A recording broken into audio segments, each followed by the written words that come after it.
Aloha, and welcome once again to the Schaefer Small Engine Shop and Two Car Garage. Today's victim is this mass of plastic, aluminum, and some steel. It used to be a Champion dual fuel inverter generator, 3,400 watts of gasoline, 3,060 watts of propane. Now, if you don't know what an inverter generator is, and I'm not going to pretend that I'm James Condon, the generator king. An inverter generator makes AC power, sends it to the inverter, which is this thing right here. It converts it to DC power and then converts it back to AC power, a cleaner version of AC power. These are highly sophisticated, lots of electronics involved here, but they're small and compact, and they make a real clean electrical current. So I'm going to show you a little bit about this one, brought to me by my friend Larry. Dylan, can you take a look at my generator? Oh, sure, man. Classic example of letting your brain box be overloaded by your mouth. So here's where we are with this thing. I'm gonna bring you in a little closer.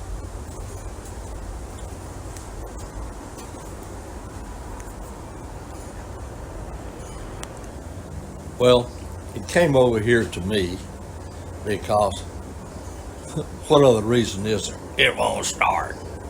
So the first thing I did was try to start it, try to figure out how to start it. I finally think I got that right. I couldn't get it to do anything but click when I hit the start button of it.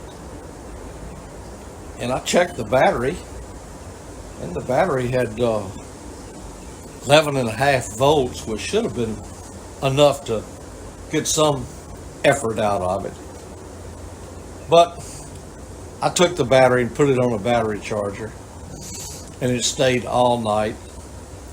Came up the next morning, had 13.2 volts. I said, oh, well, this is fine. This battery did take a charge.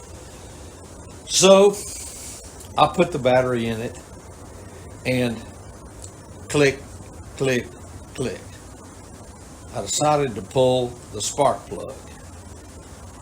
Now, one thing about these little portable generators is they are a bear to work on. They're so damn small, and you got to have a lot of tools to fool with these things. So I decided I'm going to pull the spark plug. Well, pulling the spark plug takes a spark plug socket, a U-joint, an extension, and a ratchet wrench, because the spark plug is in there at an angle and you can't really get to it with anything straight. I got the spark plug out, and with the spark plug out, the battery would spin the engine a little bit. It didn't exactly set the world on fire, but it did turn the engine over. So I put my load tester on the battery, and the instant I hit the switch, the needle goes to deceased. It would not carry any load at all. It had good voltage, but it had no amps. So I went and got a brand new battery. The one you see sitting up there is the brand new battery. Now, I haven't even tried this battery yet because of the other issues with this thing. So I'm going to bring you in a little bit closer here and I'll show you what the issues are.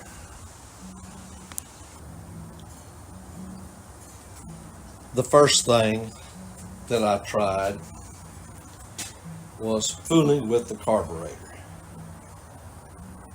I decided I needed to drop the float bowl.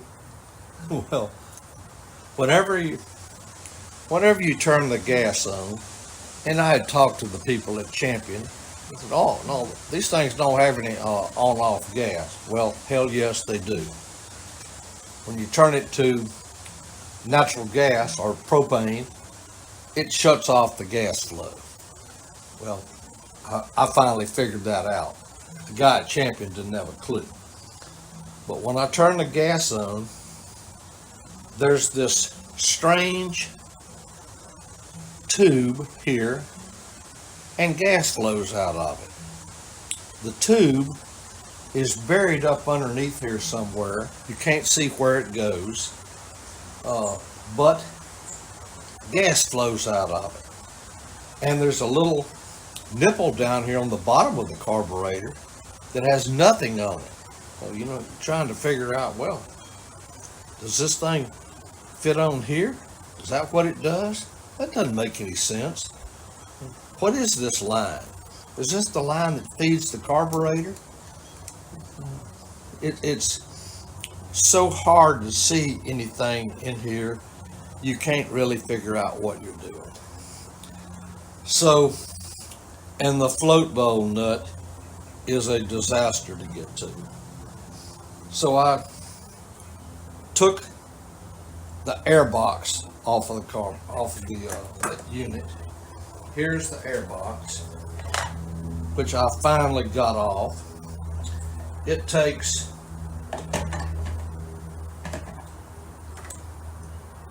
let me see if I can find the tools required to get the air box off. The air box is in here. It takes a 10mm socket that's not on here right now, a universal joint, an extension, and a socket wrench, ratchet wrench. Finally, I get the air box loose. I wiggle the air box where it comes out, then I can at least see the carburetor. Now, I'm going to get a little light on this subject here. Maybe we can see a little better what I'm talking about.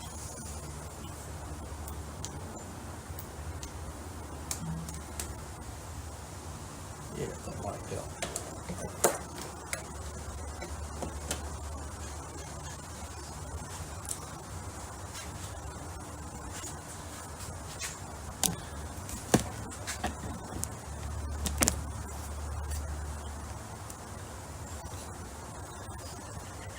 The carburetor, of course, went right here on those two studs sticking out. And once I got the air box off, then I could slide the carburetor about 1/4 of an inch. But it wasn't enough to get access to the bowl nut.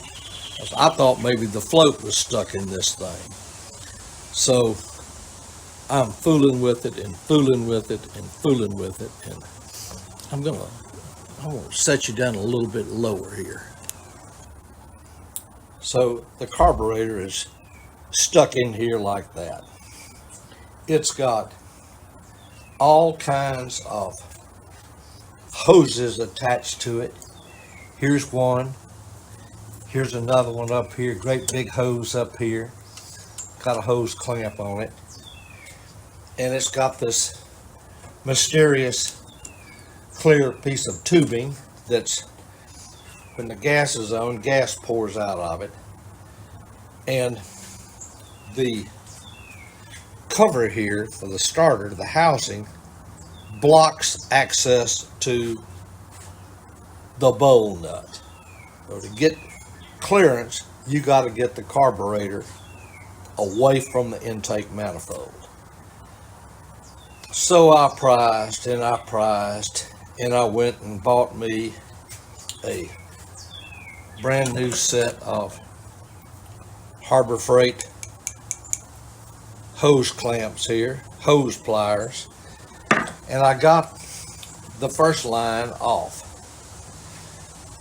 The second line, which is this big one here, it's got this screw hose clamp on it. It was impossible. Hing Sang Chung, that put this thing together, instead of taking this screw on the hose clamp and putting it on like I have it here, where you can access it from the side, Hing Sang turned it up where it was impossible to get to it with any type of tool. I tried these little screwdrivers here. No way, Jose, are you going to get to that thing and turn it. You can barely even see it. It's underneath the gas tank. It's underneath the big plastic shroud on the top of this thing. And the only possible way to fool with it is to disassemble, get these plastics off of it. And I'll show you what's involved in that. What a nightmare. The top plastic cover had two readily accessible bolts, 10mm bolts there, and I got them loose. Then I could kind of wiggle this thing a little bit, but you have to take the gas cap off, and there's a big rubber gasket that fits right here. It has to come off. So I got them off and still could not get this plastic cover loose. Believe me, it wasn't wiggling anything like it is here. It seemed to be stuck or snapped together or something up on this end. So I looked at this handle, and this half of it had 3 bolts in it. I took them out, and when you get these plastics unbolted, they don't just come apart. You got to get a screwdriver and prise them, and they'll pop off, hopefully without breaking anything. So this came off, and lo and behold, here are 2 more 10mm bolts completely hidden. Get them out, and with the screwdriver prising, I was able to pop this plastic cover off. Got it off and out of the way. That led me to, there's the rubber gasket that goes on the top of it. The gas tank, 1, 2, 3, 4 screws, readily accessible. So I could get the gas tank. It was connected fuel line in here, and I just took it, since I didn't need to take it all the way off, propped it up with my handy 4x4 here. Then I could get a long Phillips screwdriver down and get to the screw on this big hose, which I finally figured out that's probably the propane hose. Well, Hing Chang Wing did a great job of hiding that screw. So I got that loose. But to really get the carburetor off, I had to remove the entire inverter, which is sitting here on the side. It's off of the unit and out of the way, but I got it unbolted, set aside, and then finally disconnected the choke cable and the carburetor would come off. Now, I had been able to get the carburetor about an inch away from the manifold where I could access the float bowl nut on it. And I took the float bowl nut off, the float bowl came off, and I jiggled the float. It seemed to be okay. I blew some air in it. It seemed to be working okay. And I started to put the nut back in, and the bowl nut would not tighten up. So I tried and tried and tried, and finally concluded, well, I'm gonna have to take the whole damn carburetor off. Unplugging the solenoid, the float bowl solenoid. There's a little electric motor that goes up here on the top. That's what drives the throttle off of the electrical impulses. And then I could see the mysterious tube actually connected to the top of the carburetor, and it appeared to be a float bowl overflow valve. So I get the carburetor off, finally, moving all of this, get it over on the bench, and here was the problem.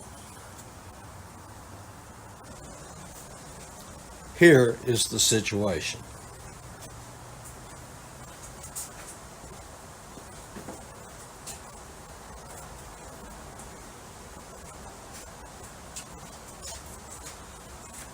The bowl nut will not tighten up. Why? Because the threads, the cheap Chinesium aluminum threads, are completely stripped out. Now, what am I going to do? I decided the only option that I would have would be to mix up a broth of